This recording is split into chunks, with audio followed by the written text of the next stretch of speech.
From the American Academy of Pediatrics. Suicide is the second leading cause of death for 10 to 24-year-olds in the United States.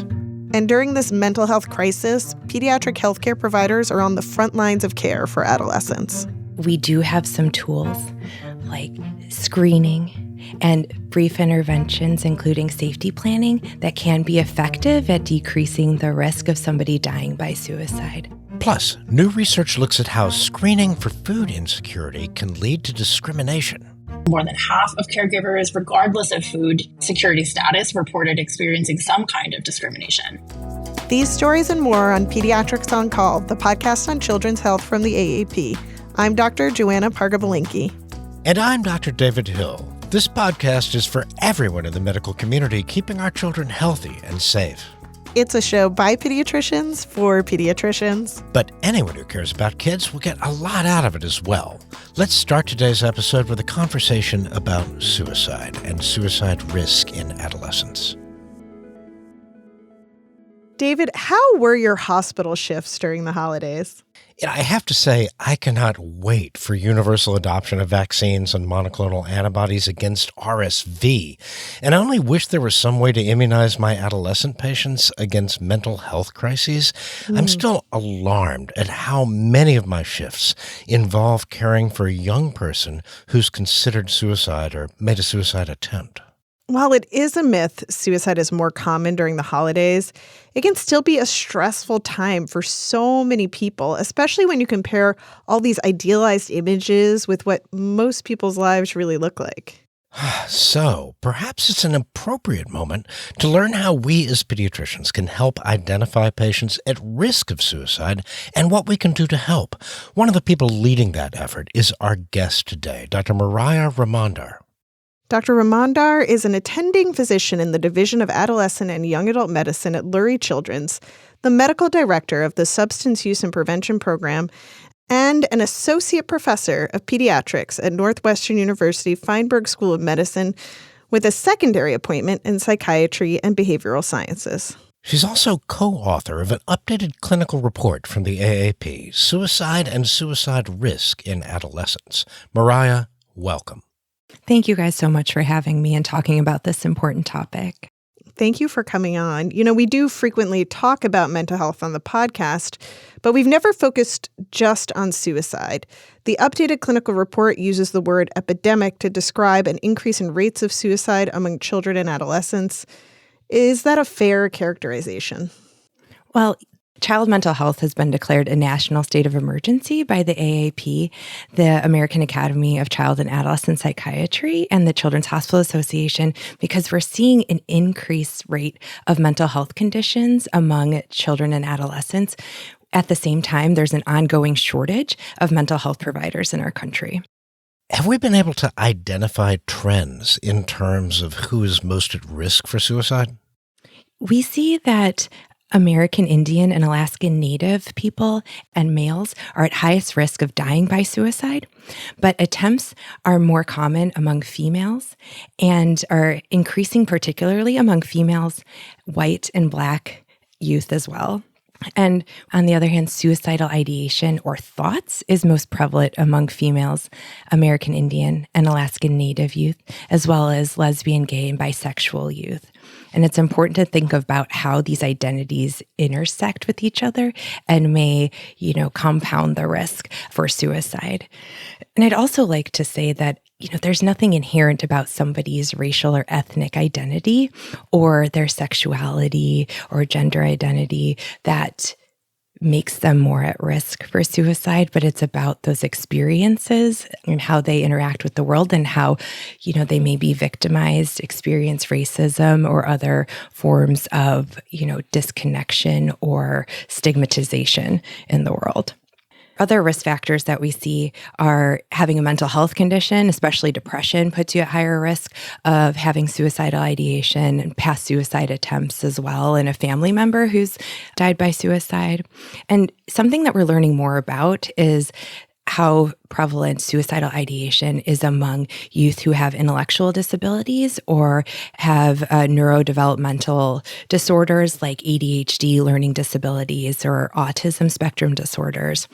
We also want to watch out for this in youth who use substances, because that really can increase your risk of attempting suicide or dying by suicide. And then we are also learning more about the impacts of trauma, adverse childhood experiences and racism on people's mental health and suicide risk. So I'm curious, I practice in two very different settings, one urban and one rural. Should I expect to see different trends?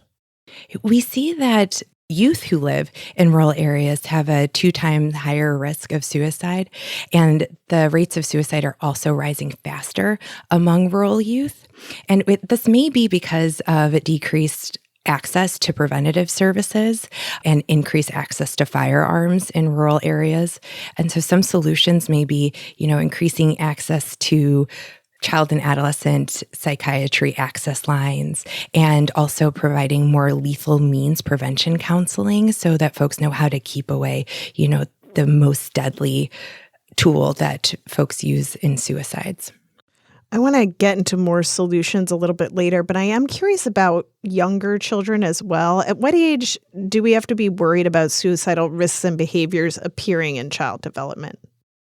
Death among any age youth is a tragedy, but fortunately, it's pretty uncommon among people 5 to 9 years old. We only saw 20 youth die in 2020. And then that goes up to 581 youth between the ages of 10 and 14. And then over 6,000 youth died between the ages of 15 and 24 in 2020. So we recommend beginning universal screening at age 12, but of course, intervening if there's concerns at any age. And I imagine our listeners are eager to address this issue. How do we start, say, in clinic, for example? We walk through screening, brief interventions, and then connection to care and follow-up. So really starting with screening. So we discuss a couple tools that have been validated in youth and can be used in a variety of settings. And, really it's important to discuss confidentiality and to do screening in a confidential way, but also discussing the limits to confidentiality. And then for any positive screen, so meaning there's concern around suicidal ideation or recent suicide attempt, that a brief safety assessment is completed. That can include a safety plan and lethal means prevention counseling. And then based on that brief suicide safety assessment, you determine whether this is somebody who needs emergent care. So where you're worried about them attempting suicide, you would refer them to emergency services. But then a lot of youth don't need to go straight to the emergency room. And that's where connecting to other mental health providers, whether that's a warm handoff with quick appointment time, or for somebody where there's less of a concern, getting them referrals, following up and checking in, and really seeing how things go over time. And we were talking about clinic interventions, but I also work in a hospital. What about children who are not being admitted for suicidality, but some other complaint? Do we need to be conscious there of this risk as well? I think emergency rooms and hospitals are definitely seeing the impacts of higher rates of mental health concerns in this mental health crisis that we're seeing in our country. And so that's really an important place to address suicide and intervene. And so the Joint Commission recommends that we screen for suicidality among youth presenting with mental health conditions. But also this is an opportunity to screen potentially all youth who come to the hospital just due to co-occurring mental health conditions just being so prevalent. And I want to take us back to the clinic just for a moment, because I think what might be most concerning for a lot of general pediatricians is when they do have a patient who screens positive for suicidal thoughts or risks on a questionnaire. And what do they do in the moment? I know you mentioned some resources, but what should they do next to just ensure the safety and well-being of this child that's in front of them? Yeah, that's where the brief safety assessment can be helpful. And it's an opportunity to talk with the patient, talk with the parent, and talk together and to see what are the mental health risk factors, what are the protective factors that are also in that youth and at home, to say, how concerned are we about suicide risk in that moment? And then based on that, brief but more extensive interview with the patient and parent can kind of determine how safe it would be to go home with mental health follow-up, just go home, or, some more urgent interaction. And that also should include a safety plan, which we can certainly talk more about. We know that screening kids for suicide does not increase their risk, but what about when they're exposed to news about suicide or media discussing suicide? Could those exposures increase rates or risk? And what should we be telling families about that? We do worry about how media impacts people and suicide risk. When suicides are discussed in media, that can trigger something called suicide clusters, or, higher rates of suicide around, a celebrity death or a friend or acquaintance death if it's on social media. So it is important to be responsible about how we're talking about this.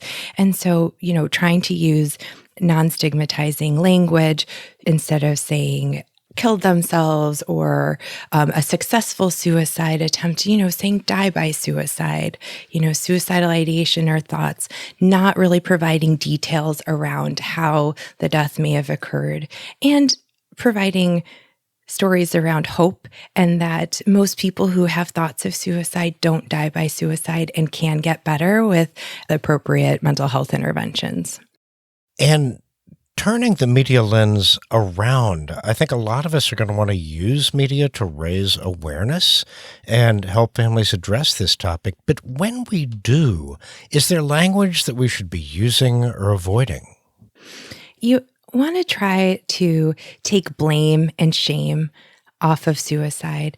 And so using terms like die by suicide as opposed to committed suicide, or death by suicide instead of, a successful attempt or an unsuccessful attempt, meaning just a suicide attempt. And then another term to avoid would be a failed suicide attempt. And we talked about media in general, but I know there's this growing anxiety that social media could be contributing to this as well. Do we have data on that?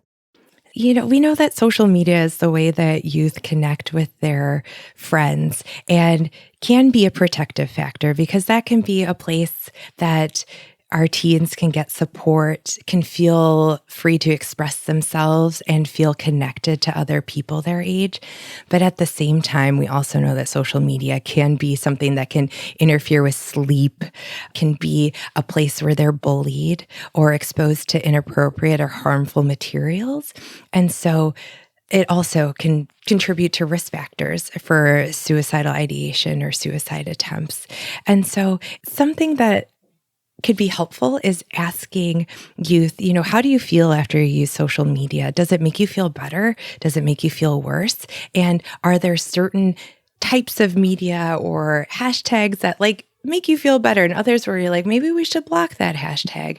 And, a helpful tool that families can use is the family social media plan that was developed by the AAP. And that's something that can be developed with your child or teenager to kind of say, what are some parameters and rules we want to have around this? And what are some ways we can make this a positive experience? Because we know social media isn't going anywhere. That's so helpful. And you did open an invitation to talk about safety plans. And I think some pediatricians may worry that patients could be having suicidal thoughts and just not disclosing them when they see their pediatrician. So should we be making safety plans with all adolescent patients in our offices? And whether it's a yes or a no, what should be in a safety plan? I don't think that safety planning with everybody would necessarily cause harm, but I don't know that pediatricians have the capacity and time to do that with everybody, and that it would necessarily be worthwhile. So where we know that pediatricians are spread thin between all their competing priorities that they have to complete in a visit. And though I definitely believe that suicide screening and safety planning should be a really high priority, it may not be necessary for everyone. So at this point, we're recommending, doing safety planning with folks who have screened positive on their suicide screener. So discussing thoughts of suicide, recent suicide attempt, or a plan for suicide. And a safety plan includes components of discussing warning signs. So what are some things that the youth or parents notice prior to thoughts of suicide coming up or getting stronger? What are some coping mechanisms that they can try to do in the moment when their mental health is worsening or thoughts of suicide are coming up? Brainstorming people and places that can offer distraction when their coping mechanisms are not working. Figuring out a couple trusted adults they can reach out to with their phone numbers right there in case youth don't have their phone when these thoughts are coming up. And also including resources for professional help and a discussion around lethal means prevention counseling. So how to remove and lock up, hide, get rid of things that could be potentially lethal if the thoughts got stronger and an attempt occurred. And should these plans be discussed just with the patient? How much should the whole family be involved in this safety planning? When you are particularly worried about a youth and their mental health and thoughts around suicide, it is important to involve family. And that's where you should be able to reflect back on your initial discussion around limitations to confidentiality and say, when we started talking, we had talked about how if I was worried about your safety, we'd have to talk about this with your parents. And this is one of those times. And we can talk together about what I think is important for us to share. We can talk together about who's going to share.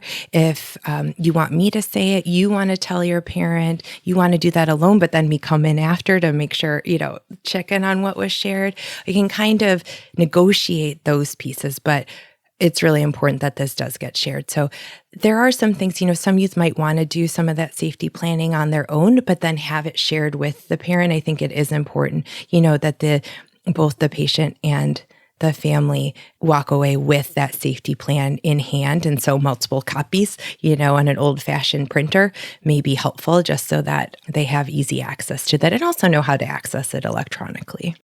And when a child or adolescent attempts suicide, obviously we focus on the repercussions for the patient, but there are also repercussions for family members and even members of the care team. Where can they go for support? Yeah, it's really hard on everybody involved. And so the American Foundation for Suicide Prevention has developed a couple of resources that may be helpful for families and others connected to youth who have attempted suicide. They have resources after attempts, after deaths by suicide, resources specifically for siblings and for schools. Also, healthychildren.org has a couple of resources related to suicide prevention, how to talk to your children if they have discussed thoughts of suicide or you're concerned about it, and even for youth who have non-suicidal self-harm. And then for healthcare providers, it's important after a suicide attempt, or even if a death has happened at your practice, taking time to take care of your own mental health, debriefing with the team, in that immediate time so that you can think through what were steps, things that were helpful, what are things you guys might want to change, and then with some distance even coming back to think through it because it really can take an emotional toll on everybody and that can be really hard to talk about right after the moment. Well, thank you for talking about all of this with us and also for pointing out those amazing resources. And we'll examine them more when we talk about a new clinical report on supporting the family after the death of a child. But Maria, before we let you go, if you were to leave us with one takeaway, what would you say? I would say that suicide can be preventable, and we do have some tools like screening and brief interventions, including safety planning, that can be effective at decreasing the risk of somebody dying by suicide.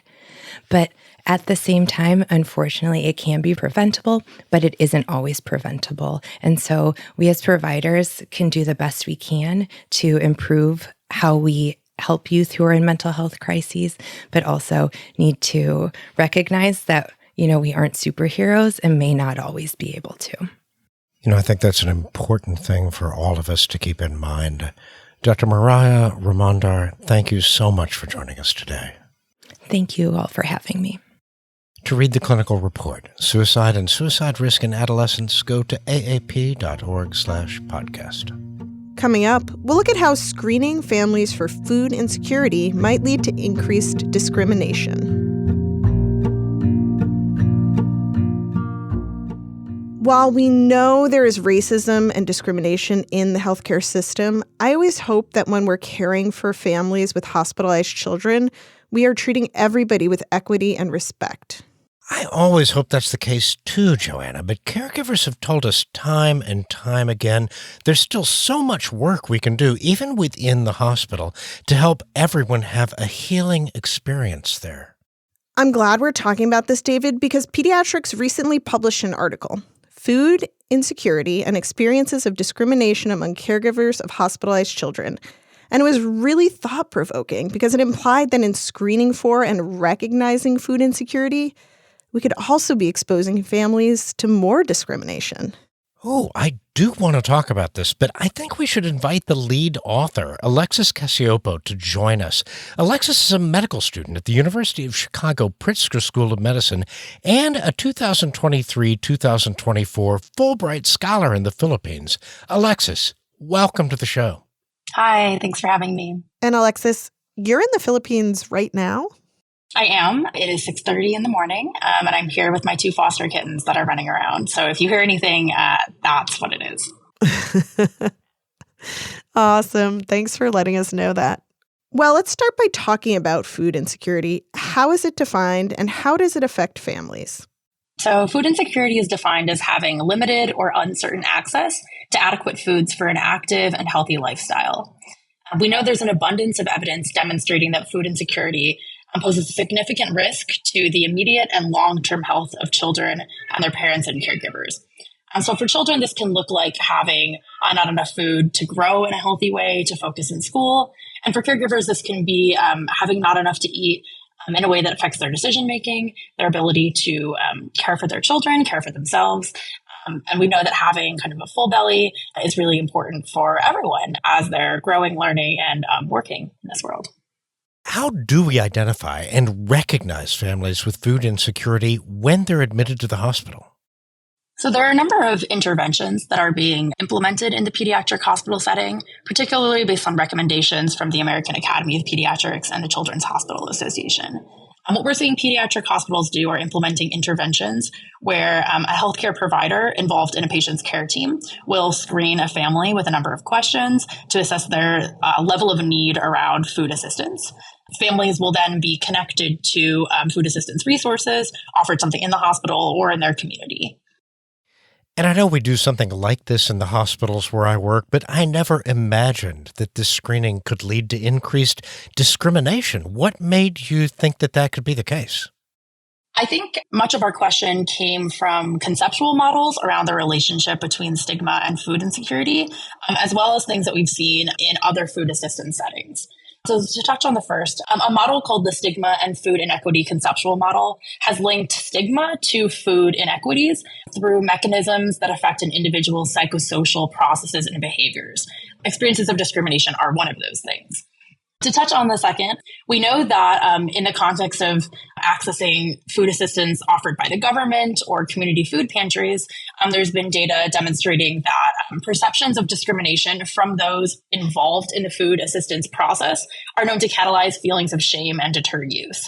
That said, in this study, we recognize that there is kind of a paucity of research looking at the relationship between food insecurity and experiences of discrimination for those who are being connected to food assistance in the healthcare setting in particular. So, how did you gather data for this study looking at both food insecurity and families?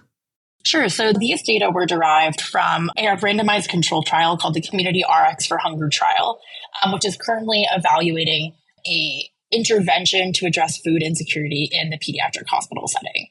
So we gathered a number of sociodemographic characteristics, including gender, ethnicity, race, partner status. We gathered families' economic and household characteristics, so their annual income, educational attainment, insurance status, as well as the number of children in their household, and their use of food assistance programs like SNAP or WIC.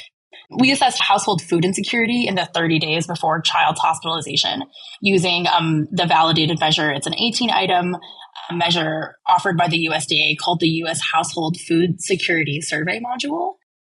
And lastly, we assessed experiences of perceived discrimination using the validated 7-item discriminations in medical settings scale. I think this item is the most interesting to expand on because of the questions that we asked. So it's 7 items that kind of assessed how a caregiver had interacted with their healthcare team. We asked questions like if they were treated with less courtesy, less respect, or received poor service from people on the healthcare team. We also assessed whether a caregiver perceived their doctor or nurse to act as if they were smarter than them, or afraid of them, were better than them, or whether they were not listening to the patient and their families. Wow, now you have me thinking back on a lot of my patient interactions. Once you evaluated all this data, what came out? What did you find? Sure. So we ultimately found that food insecurity was prevalent in our sample population, meaning that at baseline, about 1 in 4 caregivers reported that they were food insecure in the 30 days before their child's hospitalization. We also found that about more than 1/2 of caregivers reported experiencing discrimination in the medical setting at any point during their child's hospitalization. What's important to qualify, though, is that the way that we analyzed our data, we kind of grouped caregivers into having experienced any form of discrimination or no discrimination. And the original measure, the DMS, is on a scale assessing the frequency of those experiences. So we want to make sure that these findings are taken into context and understood based on the measure we asked. So how much more likely were families to face discrimination if they did have food insecurity?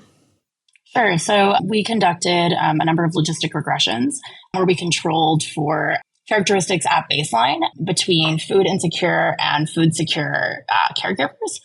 And we found that caregivers who were from households experiencing more food insecurity were more than twice as likely to report experiencing discrimination during their child's hospitalization than caregivers from food secure households.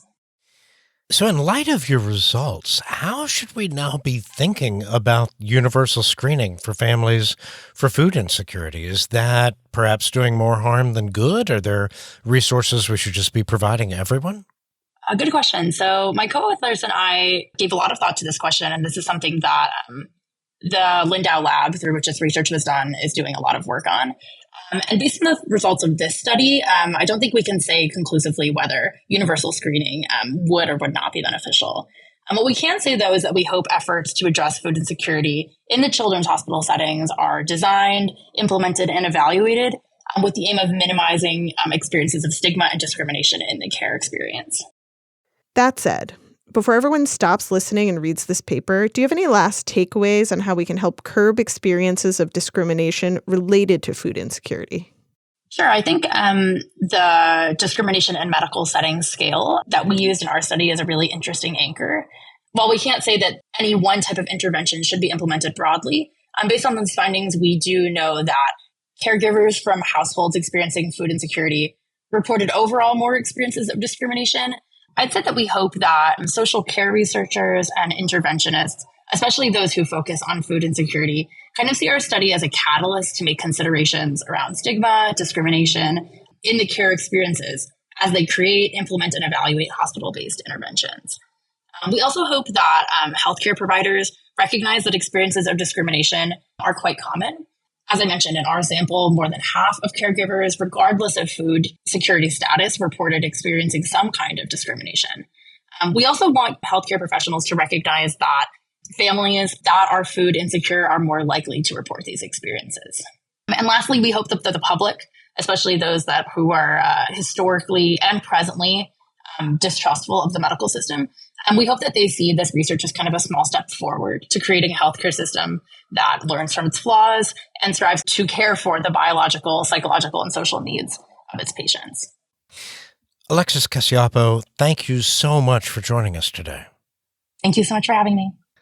To read the paper, Food Insecurity and Experiences of Discrimination Among Caregivers of Hospitalized Children, visit our website at aap.org/podcast.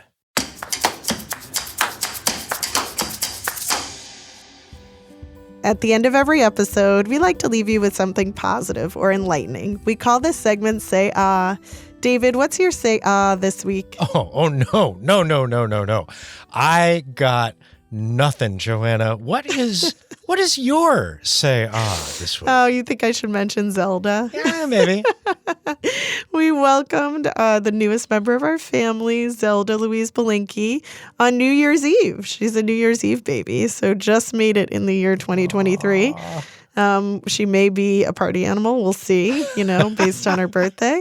But she's super healthy, 8-pound baby, past dates, which, as a neonatologist stressed me out, but she's doing really well.